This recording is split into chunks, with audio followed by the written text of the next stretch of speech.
May 8, 1945, Germany surrenders, and across 100 airfields from Denmark to Austria, American and British troops push open hangar doors to discover something they never expected.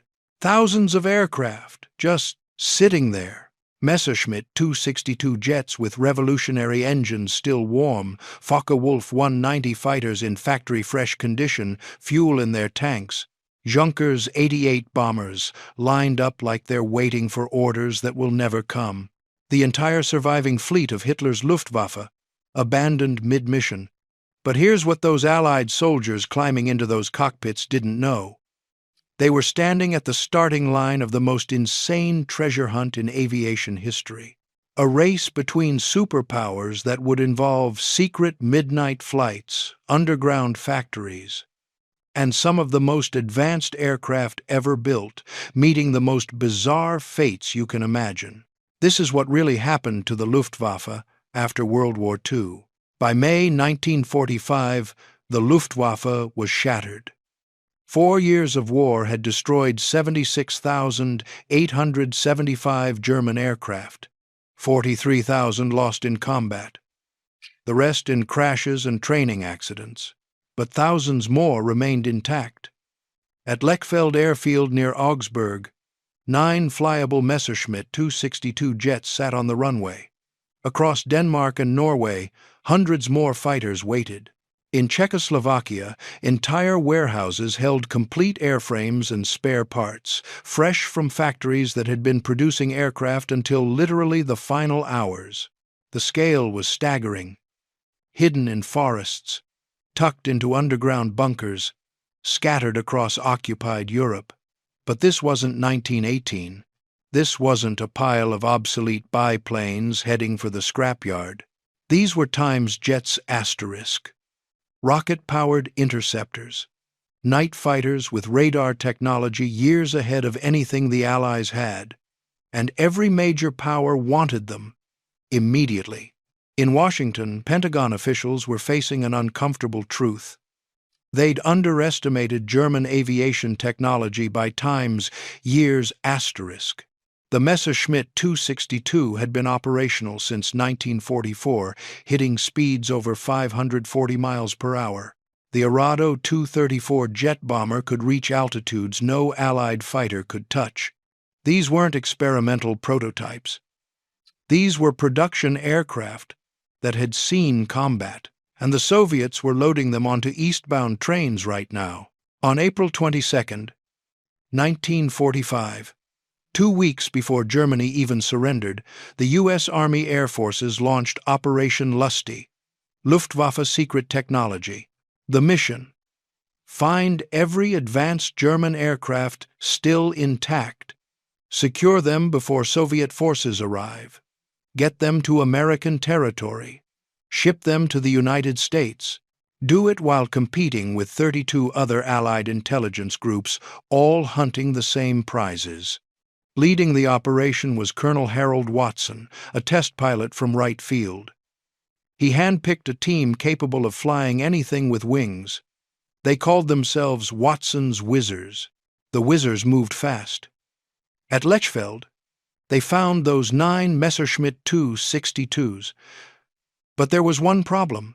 None of them had ever flown a jet. The solution came from an unexpected source.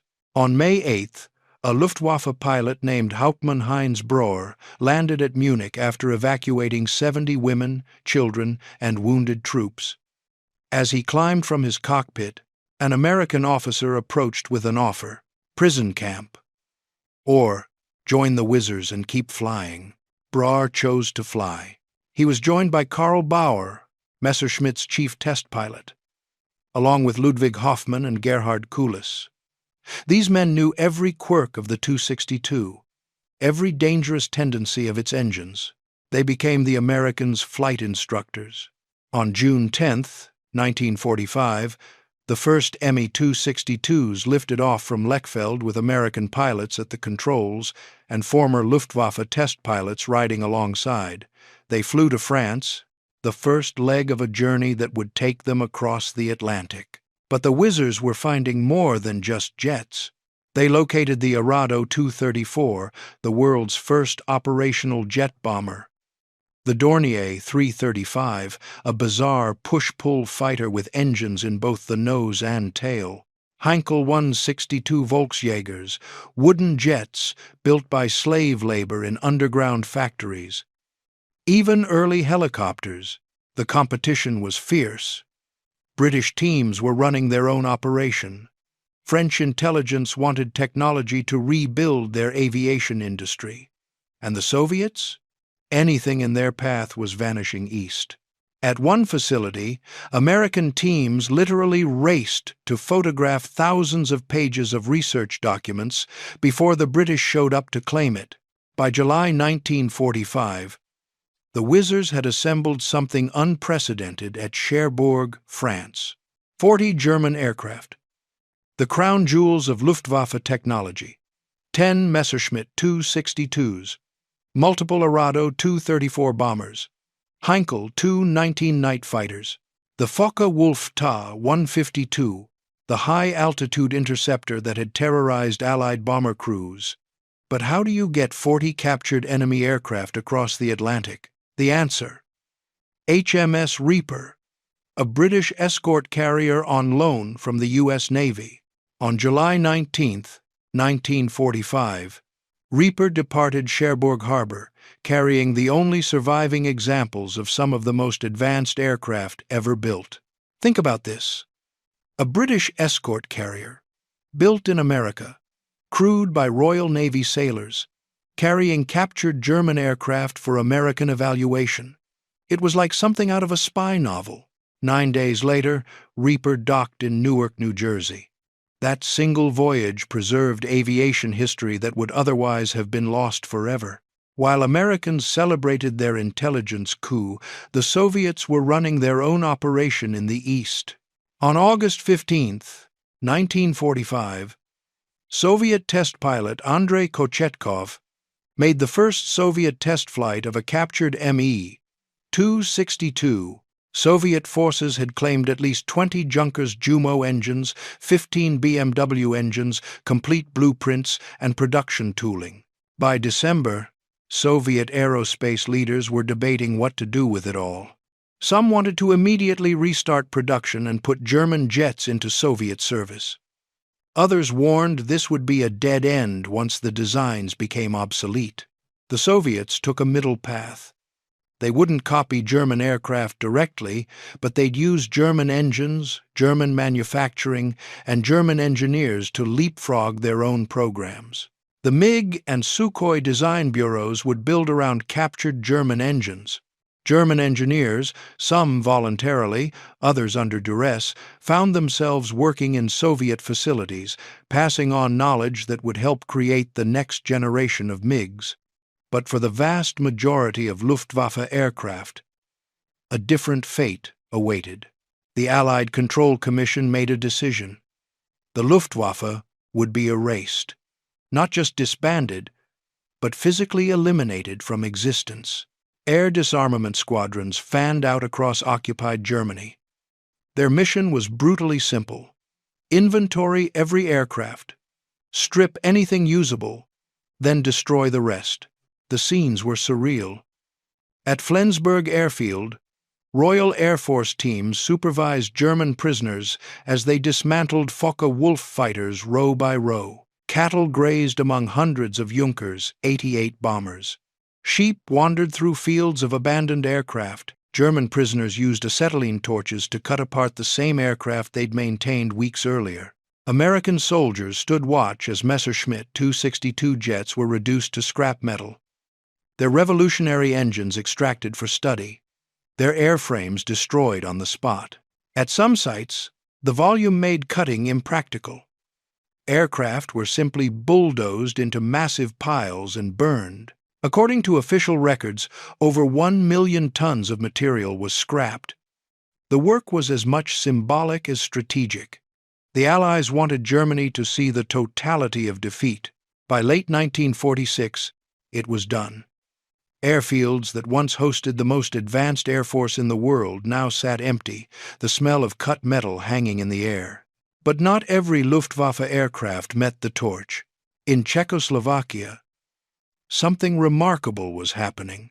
When German forces occupied Czechoslovakia in 1939, they'd converted the country's aviation industry to produce German aircraft. Factories in Prague had built Messerschmitt 262s right up until the war's end. When liberation came, those factories still held complete airframes, thousands of parts. At Žatec airfield, engineers from Avia discovered stocks of ME 262 parts and Jumo engines. They began assembling aircraft from these components. On August 27, 1946, over a year after the war ended, the first rebuilt ME 262 lifted off with a Czechoslovak pilot at the controls. It received a new designation, Avia S-92. This is insane when you think about it. While the Western Allies were scrapping or studying German jets, and the Soviets were using them to inform new designs, Czechoslovakia was actually times flying them operationally **. For a brief period, Avia S-92s served as frontline fighters in the Czechoslovak Air Force, the only nation to operate German jets after the war.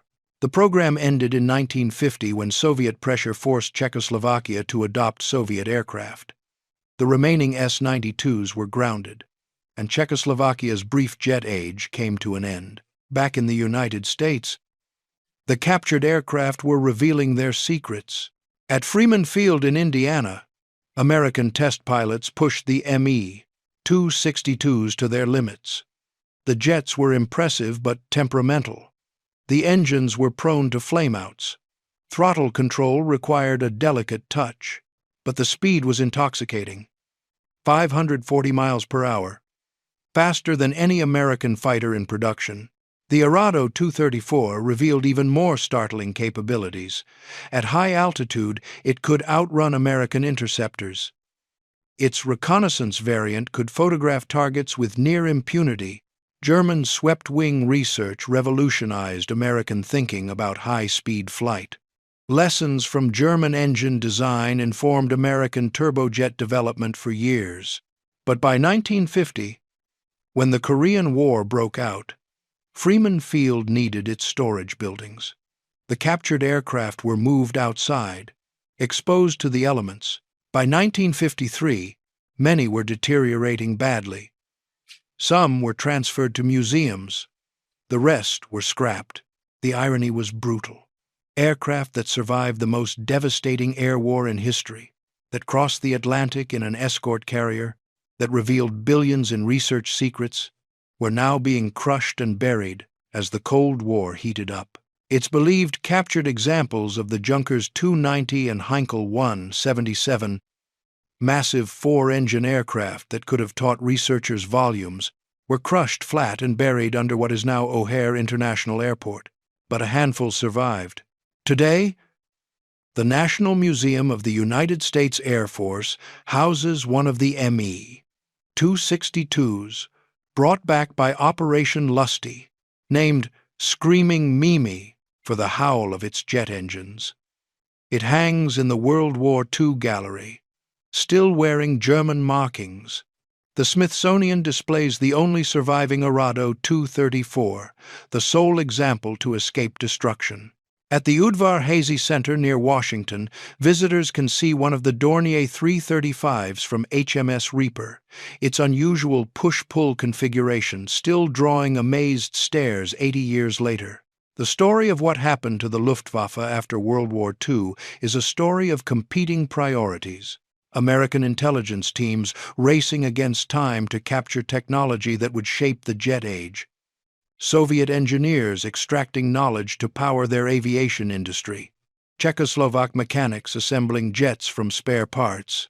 Allied soldiers systematically destroying hundreds of thousands of tons of aircraft to ensure Germany could never rise again. From the moment that first American soldier pushed open a hangar door in May 1945 and saw rows of abandoned aircraft, to the day HMS Reaper docked in Newark, to the present when visitors stand beneath a Messerschmitt 262 in the Smithsonian, The fate of the Luftwaffe tells the story of one of history's great technological transitions, the end of propeller-driven warfare, the beginning of the jet age, the start of the Cold War. Those machines, built by German engineers who never imagined their creations, would end up in American museums or Czechoslovak squadrons or Soviet testing facilities, became more than just aircraft.